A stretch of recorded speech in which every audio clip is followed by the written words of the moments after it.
Honorable Prime Minister Modi, Excellencies, dear friends, I'm honored to be with you at the Statue of Unity to launch the Lifestyles for the Environment initiative. In these perilous times for the planet, we need all hands on deck. And I know that sometimes the enormous scale of a challenge might be reason enough to throw up one's hand in resignation. And there isn't a larger challenge in our world today than the climate crisis. But this Lifestyles for the Environment initiative is designed to highlight an essential and hopeful truth. All of us, individuals and communities, can and must be part of the solution of protecting our planet and our collective future. After all, overconsumption is at the root of the triple planetary emergency of climate change, biodiversity loss, and pollution. We are using the equivalent of 1.6 planet Earths to maintain our lifestyles. And that great excess is compounded by great inequality.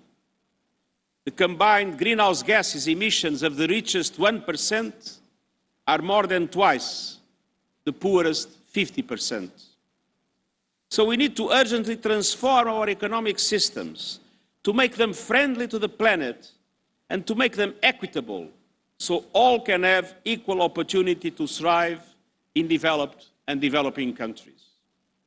Each one of us will have to learn to live sustainably and reduce our environmental footprint by saving energy and reducing pollution and waste, by using less plastic, by taking advantage of clean cooking technologies, by eating more sustainably and not throwing away food, by using renewable energy, and by making our money count as consumers by supporting sustainable products. And many other examples we have seen in the wonderful film that has started this ceremony. And we also need to be speaking up and demanding the leaders to support clean, green lifestyles and ambitious climate action. This is the mission of the Lifestyles for the Environment initiative that I hope can spread throughout the world. Dear friends, I am immensely encouraged by the commitment that India has made to pursue environmentally sound policies.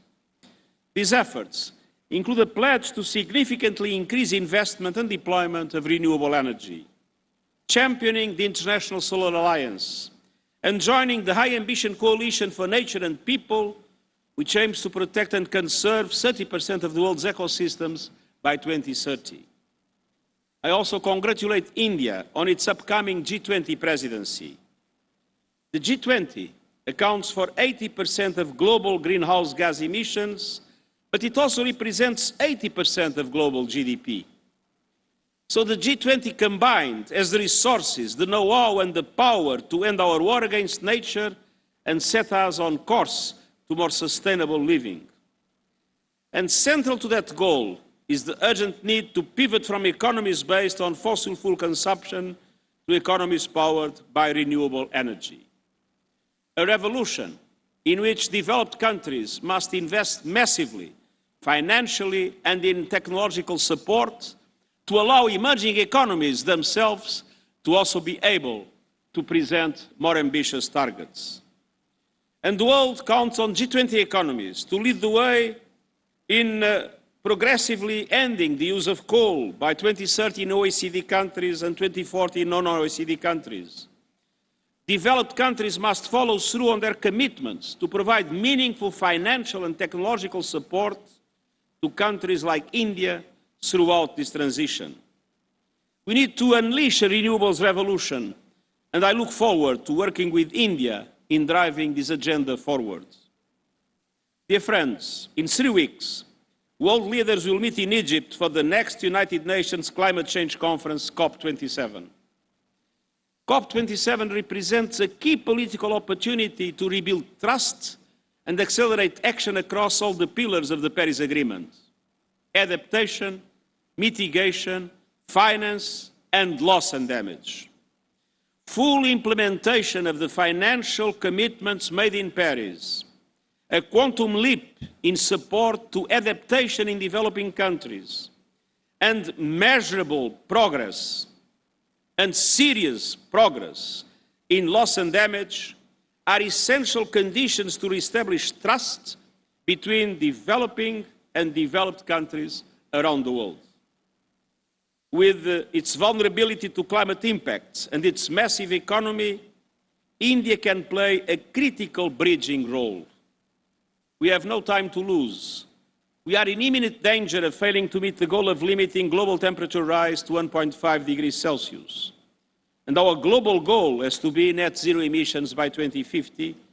And to achieve this, we must collectively halve global emissions from 2010 levels by 2030. And as the LiFE initiative highlights, every citizen has a role to play. And that includes everyone, everywhere, using their voice to urge their leaders to take much-needed ambitious climate action. Dear friend, as the Prime Minister of Mauritius has recalled, Mahatma Gandhi reminded us that the world has enough for everyone's need, but not enough for everyone's greed.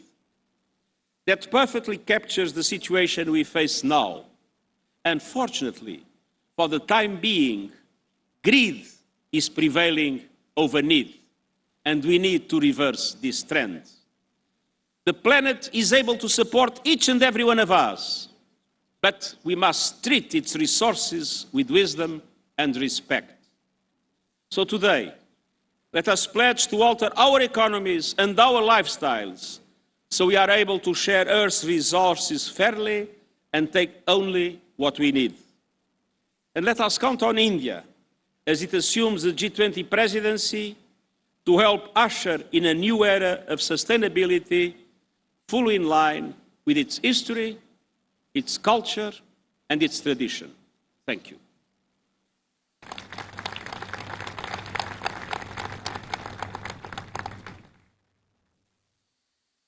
Thank you, Honorable Secretary General, for your inspirational words.